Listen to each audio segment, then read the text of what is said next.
Hi, as I promised you, we're gonna do some book reviews on this channel of the books that impacted my mental health and spirituality and relationship with God the most. And we're gonna talk about Matt Haig's Reasons to Stay Alive.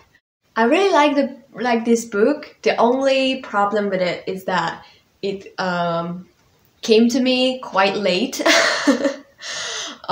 Just a few months ago, so I was like largely over my healing journey out of depression and anxiety. So it could have helped a great deal a few years ago, but it was still amazing to read the process of someone else and all the keys that I came to find as well independently. This is not a fiction, but it has some storyline to it, some autobiographical things. He describes his lowest point and struggles. It has kind of like a diary style to it, but a lot of keys and philosophical thoughts and practical steps you can do as someone who struggles with mental illness are written in a non-fictional way, and there are some deep thoughts in it, some philosophical things, some massive ideas, but it is written quite in mass language, so an ordinary high school student could get it. So it's not like overly philosophical. It looks like the guy is who has written it, but made it accessible quite well. So I really enjoyed it, to be honest. Like, it was hard to read it slow, and I would advise to read it anyone who struggles with mental illness or anyone who is a relative of someone like that. What I really enjoyed about this book is when I realized that I have experienced similar things.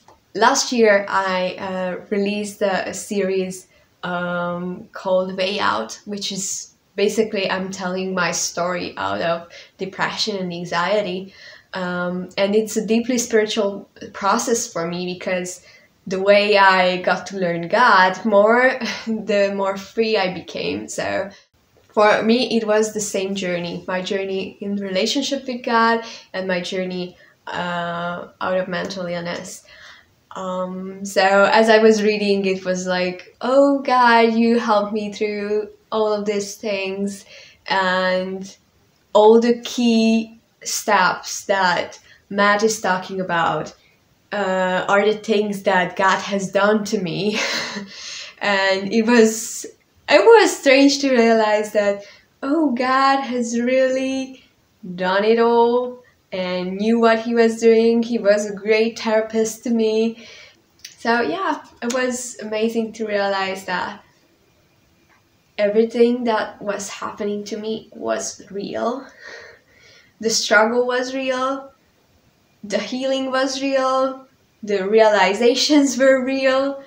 It's not that I ever thought this wasn't real. It just made me really face it, that I was really reading the same things about someone else's struggle. What I really liked is the conversations between his past self and present self. It is so much like my conversations with God. It is very well edited. I don't know who edited it, but he or she has done a great job. With like, there's one section that is autobiographical, and then comes a chapter with all the conclusions based on that section, and then comes another autobiographical chapter. So it's really, there is a dynamic to it, and it really catches you. Like, if it was completely theoretical, it would be a long read, I think. Like, it's not something that catches the attention to lament on the struggles of a mental illness, but it is with those like internal dialogues and diary sections. It just makes it really easy to read. So I think it's quite rare for someone to like write that kind of topic that easily readable. So maybe that's why it is like a bestseller. So it is, I think, the best book I've read in this genre of mental illness kind of thing. And the most readable one. The only thing, if just to tell something negative, only thing that is a bit too much for me is that sometimes it's too profound. Like, it sounds like cheesiness of Western society added to it, but it's not like irritating at all. It just has a little bit of Disney movie sense to it, but very little. Not at all the annoying amount. It's just to make it sound really profound at times. But it adds to its value, I think.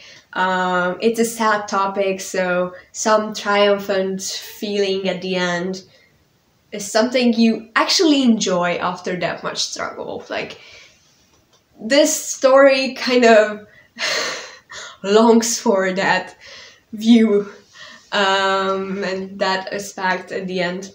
So I really enjoyed it. I would highly recommend it, especially if you are a relative of someone who struggles with mental illness. It has some sentences that are so capable of waking you up.